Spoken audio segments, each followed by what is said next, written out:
There's a dangerous misunderstanding in modern culture, and it's this, that kindness is always a virtue, regardless of the context. Now, while that sentiment may sound noble on the surface, it collapses under closer psychological inspection, especially when applied to interactions with narcissists. Because when you extend unguarded kindness to someone whose world you is rooted in entitlement, superiority, and manipulation, you're not disarming them, you're enabling them, and worse, you're participating, perhaps unknowingly, in your own diminishment. Narcissists do not perceive kindness the way healthy individuals do. What you intend as compassion, they interpret as concession. What you offer as understanding, they twist into leverage. You think you're de-escalating conflict by being polite, measured, forgiving. What they see is permission. What they learn is that you're easy to bend, that your empathy can be weaponized, and they will do exactly that. This is not speculation. It's documented in psychological literature. Narcissists rely on a distorted but internally consistent belief that they are superior, morally, intellectually, emotionally. When you approach them with a mindset of fairness and reciprocity, you are stepping into an arena where those values don't exist. You are offering balance to someone who only understands hierarchy, one in which they sit at the top.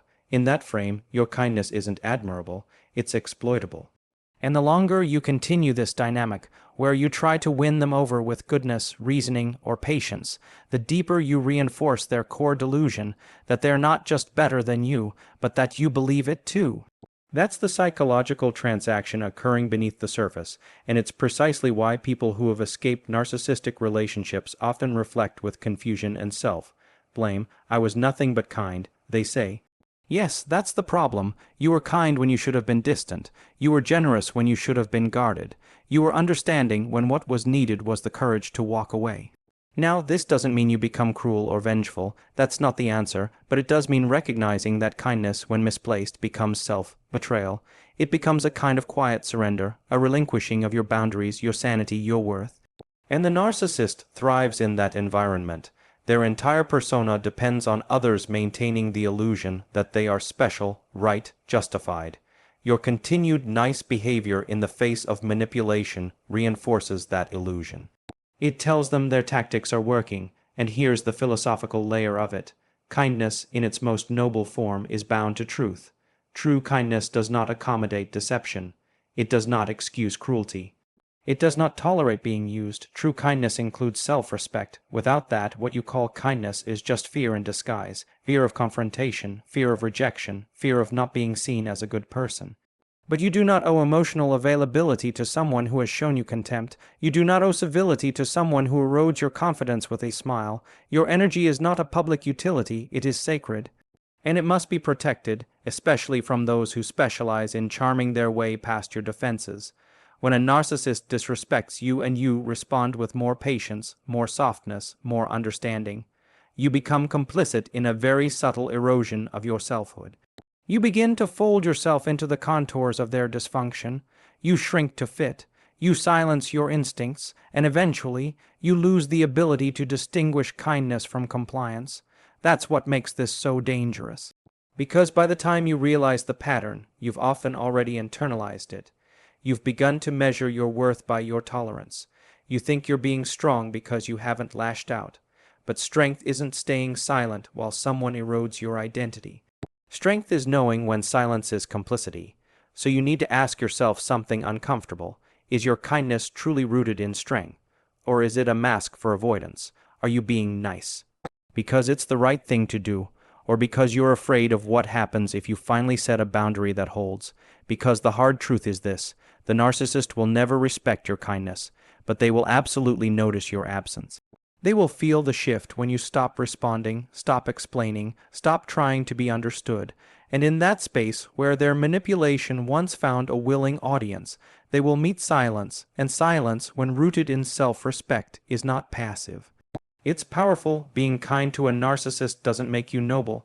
It makes you a target. Stop offering what they only intend to use. Let your dignity be the limit they never expected. One of the most difficult truths to confront when dealing with narcissistic individuals is this: they don't actually love you, at least not in the way a healthy person understands love.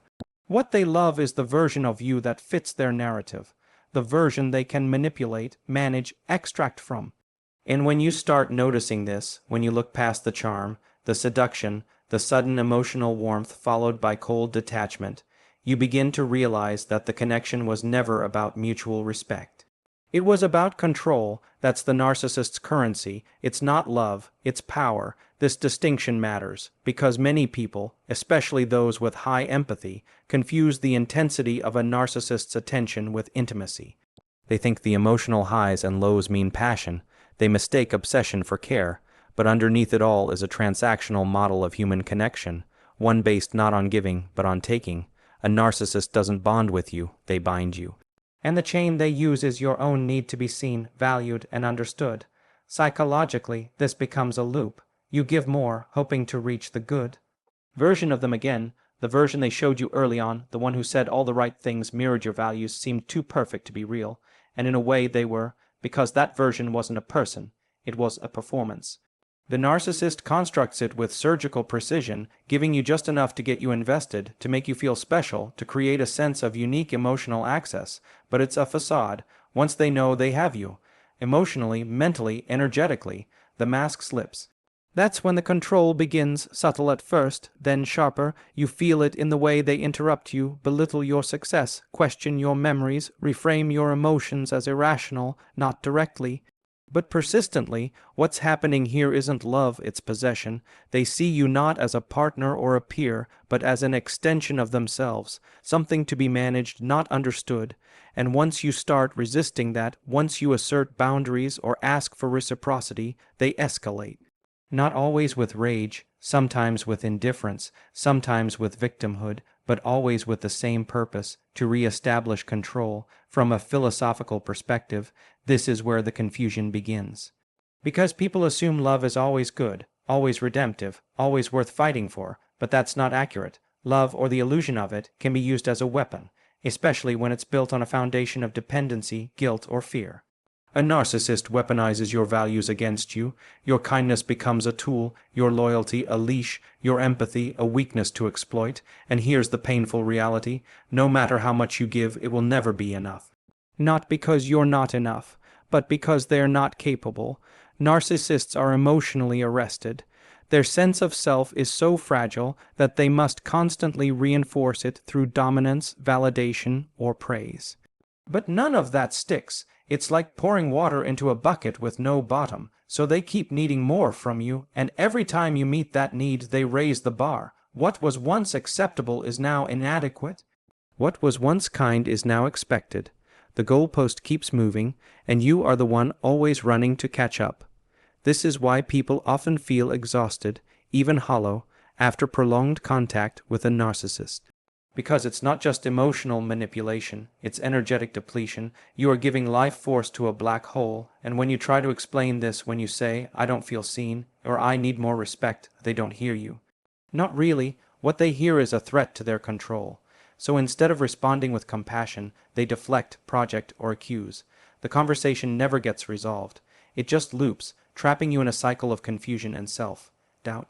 The way out is clarity. It's recognizing that their behavior isn't love withheld, it's love replaced with need, expectation, power, and performance.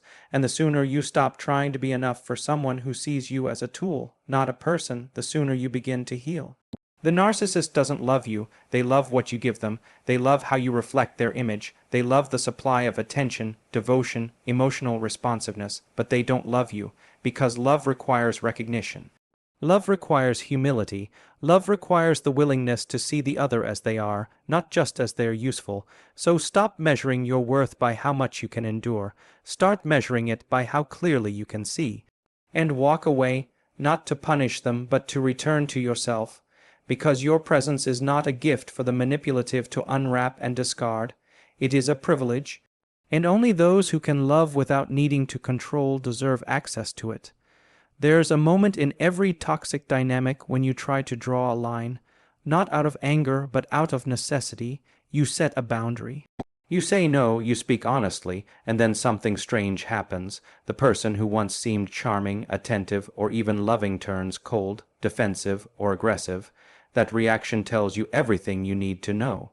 Because for the narcissist, your boundary isn't seen as a reasonable self-protection. It's perceived as a threat, an insult even. Why? Because it interferes with the illusion they've constructed, the illusion that they're in control and that your identity exists to support theirs.